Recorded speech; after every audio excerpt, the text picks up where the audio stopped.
राधे राधे। मैं भावना आप सभी का अपने चैनल भावना की दुनिया में स्वागत करती हूँ। आप सभी को मेरी तरफ से नव वर्ष की बहुत बहुत शुभकामनाएं। तो जैसा कि आप सभी लोग जानते हैं, हमारा नव वर्ष आने वाला है 30 मार्च को।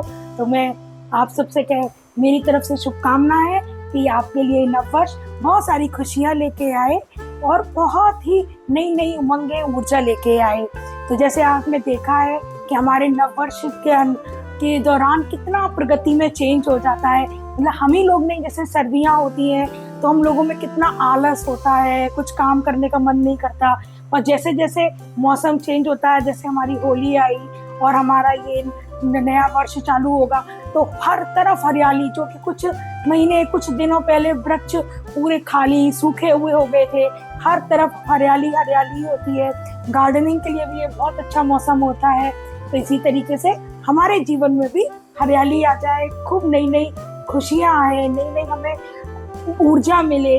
तो चलिए इसी के साथ आज का व्लॉग स्टार्ट करते हैं। तो जैसे मैंने बताया कि नववर्ष 30 मार्च को स्टार्ट हो रहा है। इसको हमारे पूरे देश में अलग अलग नामों से मनाया जाता है। कहीं पे से युगादि कह के मनाया जाता है, तो कहीं इसको नवरात्रों के हम उपलक्ष्य में इसको मनाते हैं और खूब उल्लास से मनाया जाता है। इसमें रंगोलियाँ बनाई जाती हैं, हम 9 दिन व्रत रखते हैं, भगवान की दुर्गा माँ की साधना करते हैं। और इसी में ही तीसरा दिन जो आता है वो होता है चंद्रघंटा देवी का, जिनके सर पे आधे चांद का जो तृतीय जो चांद की जो शेप होती है उसका मुकुट बना हुआ होता है, शेप होता है, चांद रखा होता है। तो उस दिन हमारे यहाँ गणगौर की पूजा होती है। ये राजस्थान यूपी में विशेष सुहागन औरतों के लिए त्योहार है। तो हमारे यहाँ भी ये मनाई जाती है। इसकी मैं थोड़ी जानकारी दूंगी। ये जो व्रत है ये माता पार्वती ने जो है सबसे पहले शंकर जी के लिए करा था, और इस व्रत को उन्होंने छिप के करा था, यानी कि भगवान भोलेनाथ से छुपा के करा था। तो ऐसी मान्यता है कि इसको सुहागिन स्त्रियां अपने पति से छुपा के करती हैं। तो जैसे हमारे यहाँ भी होता था कि हस्बैंड लोग जब ऑफिस चले जाते थे या अपने काम से चले जाते थे, तब हम उसके बाद ये पूजा करते थे, जैसे कि उनको पता नहीं चले। तो इसकी कहानी, इसकी पूजा सब कुछ जो है मतलब एकांत में जैसे आपने सुना भी होगा, सब लोग कहते हैं ना कि पूजा पाठ ऐसे करना चाहिए कि आपके दूसरे हाथ को भी नहीं पता चले कि आपने क्या दान करा, क्या पूजा करी। तो शायद मेरे ख्याल में उसी से ये वो प्रेरणा ली गई है कि इस पूजा को भी छुपा के की जाती है, क्योंकि माता पार्वती ने भी शंकर जी से छुप के की थी।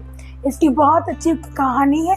अगर आप मेरे को कमेंट करेंगे तो मैं अलग से इस कहानी को भी आप सबको सुनाऊंगी। तो इस दिन जो है हमारे यहाँ हल्दी, मेहंदी, रोली और जैसे बहुत से लोगों के काजल, इन सब की 16 बिंदियाँ बनाई जाती हैं। सुहागिन जो है मिट्टी की हम लोग जो है गणगौर बनाते हैं। गणगौर में हम शंकर जी, पार्वती जी और गणेश जी को मनाते हैं। उनका सुहाग के सामान से श्रृंगार करते हैं और सुहाग के सामान को हम मंचते भी हैं।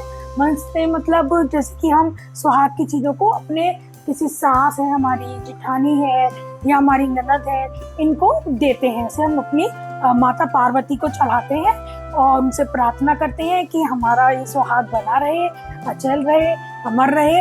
और फिर उसको जो है 3 बार ऐसे पानी से पकड़ के, और उसे मंचना कहते हैं उसे, तो हम देते हैं। तो जैसे कि किसी के घर नहीं है, कोई जिठानी, ननद, सास नहीं है या फिर दूर है, तो वो पंडितानी को भी दे देती है। जैसे मेरे यहाँ है, मेरी सास भी नहीं है, जिठानी भी नहीं है, ननद भी नहीं है, तो मैं भी, हमारे एक पंडितानी है, मैं उनको दे देती हूँ।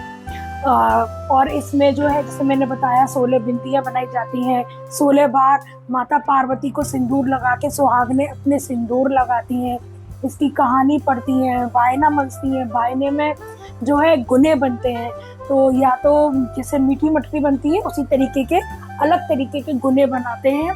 और या फिर अगर आप गुने नहीं हो या कुछ प्रॉब्लम हो, जैसे कि जल्दी है, आज के समय में समय नहीं मिलता है, तो खोआ ला के उसके छोटे छोटे पेड़े आप घर पर भी बना सकते हैं, पेड़े या बाजार से लेके आके, और उसके भी गुने कर देते हैं। वो भी 16 जैसे कि 16 श्रृंगार होता है, इसी तरीके से उस दिन स्त्रियां 16 श्रृंगार करती हैं, 16 श्रृंगार मंचती हैं और 16 ही बिंदियां वो पूजा में लगाई जाती हैं।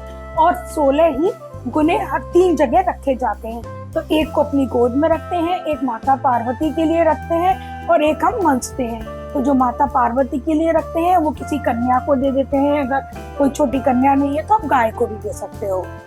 और घर में आपका जो भी पसंद हो वो पकवान बनते हैं।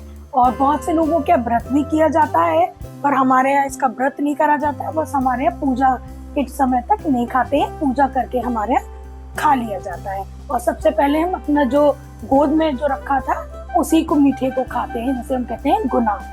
तो इस तरीके से हम मनाते हैं गणगौर, और बहुत ही मजा आता है। पहले तो सारे लोग रिलेटिव पास पास होते थे तो हम मिलजुल के मनाते थे। अब ये बड़े बड़े शहरों में नहीं है तो अकेले है, पर फिर भी उल्लास पूरा 100% ही रहता है, बहुत अच्छा लगता है। और आप भी बताइएगा कि आपके भी गणगौर मनाई जाती है। और हाँ, मेरे लिए ये एक चीज़ के लिए और स्पेशल है क्योंकि इसी दिन मेरी मम्मी का बर्थडे आता था, तो हम बहुत जोर शोर से मनाते थे उनका बर्थडे इस दिन। कोई बात नहीं, मम्मी हमारे साथ नहीं है पर हमारे मन में अभी भी है, तो उनका बर्थडे हम अभी भी याद करते हैं। तो चलिए, आपको ये जानकारी कैसी लगी मेरे को जरूर बताइएगा। और मैं आपके साथ एक वीडियो और दिखाऊंगी जिसमें मैं आपको दिखाऊंगी मैंने अपनी गणगौर पूजा कैसे की। और फिर से मेरी तरफ से आप सभी को नववर्ष की बहुत बहुत शुभकामनाएं। ये वर्ष आपके लिए बहुत सारी खुशियां लेके आए, आपका स्वस्थ शरीर लेके आए, ऐसी कामना के साथ मैं आपसे विदा लेती हूँ और फिर से एक नई वीडियो के साथ आती हूँ। और आपसे हाँ, एक रिक्वेस्ट है, प्लीज मेरे चैनल को लाइक कीजिए, शेयर कीजिए, कमेंट कीजिए और सब्सक्राइब कीजिए ना, अपने दोस्तों से भी कराइए। और अगर आपको पसंद आता है तो शेयर करने में शर्माना क्या, प्लीज कीजिए, मुझे सपोर्ट कीजिए। राधे राधे, फिर मिलते हैं।